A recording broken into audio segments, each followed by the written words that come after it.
Assalamualaikum warahmatullahi wabarakatuh. Halo pemirsa Setia Sultan TV dimanapun Anda berada.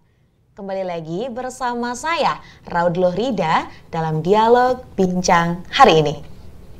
Pemirsa, selain sebagai alat komunikasi, bahasa juga merupakan penjaga keberagaman budaya suatu bangsa.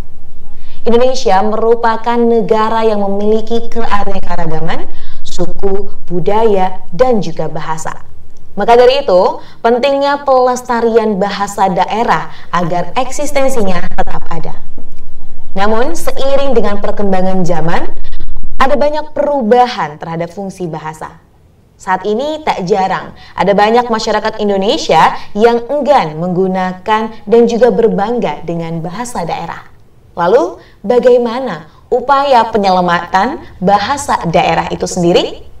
Saat ini di Studio Sultan TV telah hadir bersama kita narasumber Bapak Asep Juanda M. Hum yang juga merupakan Kepala Kantor Bahasa Provinsi Banten. Mari kita sapa terlebih dahulu. Assalamualaikum Bapak. Waalaikumsalam warahmatullahi wabarakatuh. Apa kabar Pak? Alhamdulillah baik. Alhamdulillah. Nurida sendiri bagaimana? Alhamdulillah baik juga nih Pak. Wah, ini pertama kali ya Pak datang ke Studio Sultan TV? Pertama kali ya, padahal sebenarnya tidak terlalu jauh dengan kantor bahasa Provinsi Banten. Betul. Sekitar 9-10 menit. Sekitar 9-10 menit ya Pak dari kantor bahasa. Betul. Wah ya, dan semoga juga Pak ini kita tetap berlanjut ya Pak, bisa berkomunikasi banyak hal nih dengan kantor bahasa Provinsi Banten. Karena sama-sama media juga kan, kantor bahasa terkait dengan media komunikasi ya itu. Kemudian juga ini televisi juga, ya, Pak? Ya terkait dengan komunikasi juga ya, bahkan melalui video gambar ya, seperti itu. Betul. Dan tentu bahasa juga. Nah baik Pak, saat ini nih, siang hari ini kita akan ngobrol nih Pak, terkait satu isu kebahasaan yang sebenarnya kalau misal saya melihat beberapa berita terkait dengan kantor bahasa ya Pak, ini sedang digaungkan sekali nih Pak, terkait dengan revitalisasi bahasa daerah. Sesuai dengan tema kita pada hari ini pemirsa, revitalisasi bahasa daerah, upaya penyelamatan bahasa yang terancam punah. Nah Pak, bicara tentang revitalisasi, mungkin banyak sekali pemirsa Sultan TV yang belum tahu nih Pak, sebenarnya apa sih maksud dari revitalisasi bahasa daerah itu? Ya, terkait dengan revitalisasi bahasa daerah, mungkin dari pemahamannya dulu ya, Neng Rida ya, sebelum nanti keberadaannya bagaimana dan upaya langkah-langkahnya ya. Nah, terkait dengan revitalisasi itu sendiri kan artinya ya kita merawat atau menghidupkan kembali ya. Karena dilihat bahwasanya terkait dengan bahasa daerah ini ya sudah banyak kajian-kajian, penelitian, paling tidaklah amatan kasat mata kita lah gitu ya, di depan mata kita bagaimana penggunaan bahasa daerah, apalagi terhadap rasa ya kebanggaan atau sikap positif terhadap bahasa daerah tersebut. Jadi dengan demikian tentu harus adanya upaya-upaya untuk menghidupkan kembali dan juga melestarikannya seperti itu. Karena terkait dengan revitalisasi bahasa daerah ini bukan hanya perhatian kita saja, misalnya tingkat lokal ya di Provinsi Banten ataupun juga kantor bahasa ya seperti itu, tapi sudah perhatian tingkat internasional.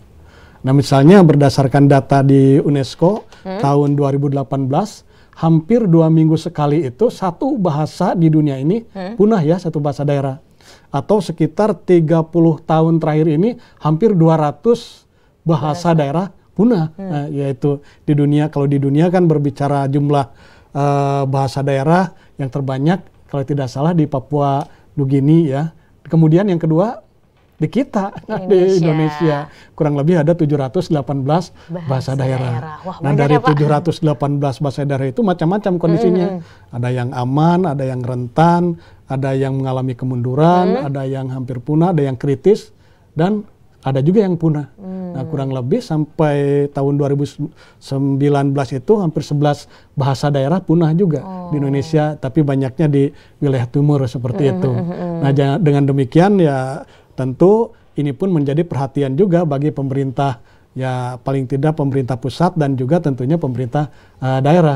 Bagaimana keberadaan eksistensi bahasa daerah tersebut, terutama agar dapat dirawat, diwariskan juga ya, juga dihidupkan, diwariskan juga seperti itu. Maka pada tahun 2022 kemarin, nah itu dari Kemendikbudristek memasukkan terkait dengan revitalisasi bahasa daerah ini ke program Merdeka Belajar, yaitu episode ke-17, episode ke-17. Dan kemudian juga sebenarnya sudah diawali untuk pengimplementasiannya itu dari 2021. Jadi sebenarnya diluncurkannya 2022, tapi realisasinya itu sebenarnya dari 21 udah dimulai. Udah dimulai. Nah, karena 2021 itu melihat dulu nih bagaimana respon, langkah-langkahnya dan sebagainya. Nah, kira-kira memang sudah masif, bagus, nah baru diluncurkanlah tahun 2022 seperti itu.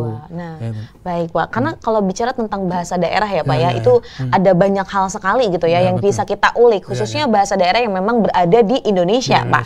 Dan juga tadi revitalisasi ini merupakan penghidupan kembali ya Pak. Menghidupkan kembali agar tidak punah. Agar tidak punah. Nah, bicara tentang program revitalisasi bahasa daerah yang memang dimasukkan ke dalam program Merdeka Belajar nih Pak ya. Dan ini juga kan diinisiasi oleh Kemendikbudristek ya Pak ya. Tadi juga Bapak sudah menjelaskan terkait latar belakangnya beberapa hal. Nah, mungkin bisa dijelaskan kembali Pak, latar belakang yang paling krusialnya nih, yang alasan Kemendikbud ini memasukkan revitalisasi bahasa daerah dalam program Merdeka Belajar. Tentu ya. Nah, terkait dengan tadi kondisi bahasa daerah sudah kita ketahui secara internasional, nasional, tentu juga di setiap lokal seperti itu ya. Sudah. Kemudian yang kedua juga termasuk guru-gurunya juga. Nah, guru-gurunya juga bahkan mohon maaf misalnya itu banyak ya Pak semacam kritikan-kritikan membangun sebenarnya. Ada yang merasa termarginalkan. Jadi ya bahasanya juga guru-gurunya baik itu di provinsi yang memang bahasa daerahnya sudah mapan, sudah kuat, apalagi yang masih ya goyah ya, seperti maksudnya goyah itu ya tidak terlalu kuat lah kadang-kadang apa di wilayah-wilayah urban kan seperti itu kan dan sebagainya. Nah dan juga dilihat bagaimana perkembangan anak. Anak itu ya sudah jarang melakukan komunikasi dengan bahasa daerah ya, walaupun di beberapa provinsi khususnya di Provinsi Banten pun ada di sekolah-sekolah tertentu ada mulok ya, muatan lokal yang isinya itu terkait dengan materi bahasa daerah. Tetapi tetap saja bahwasannya penggunaan bahasa daerah tersebut masih kurang menggembirakan seperti itu. Artinya bahkan dari tahun ke tahun itu disinyalir itu terjadinya penurunan terhadap penggunaan bahasa daerah tersebut seperti itu. Baik. Nah, kemudian Pak, tadi juga Bapak menyampaikan bahwa program revitalisasi bahasa daerah ini memang sudah diusung di 2021. Kalau kita melihat ya Pak, kantor bahasa tentu bukan hadir tahun 2021 ya Pak. Betul. Nah, sebelum program revitalisasi bahasa daerah ini Pak, apa yang memang sudah dilakukan oleh kantor bahasa Banten nih Pak ya dalam acara ataupun dalam niatan dalam melindungi bahasa daerah itu sendiri? Baik. Ya sebenarnya yang tadi saya sampaikan mulai 2021 itu berskala besar. Nah sebenarnya ketika adanya kantor bahasa Provinsi Banten ya tahun 2010 dan beberapa balai kantor di setiap provinsi pun itu tentu pelaksanaan revitalisasi bahasa daerah itu sudah dilaksanakan karena masuk ke tupoksi sebenarnya itu. Cuma yang tadi skalanya masih kecil seperti itu. Nah, kecilnya bagaimana? Ya, ada pelatihan-pelatihan seperti 30 orang siswa begitu ataupun juga menyangkut ke masyarakat berapa orang masyarakat. Nah, tidak hanya bahasa daerah bahkan juga sastra daerahnya itu, sastra lisannya juga seperti itu.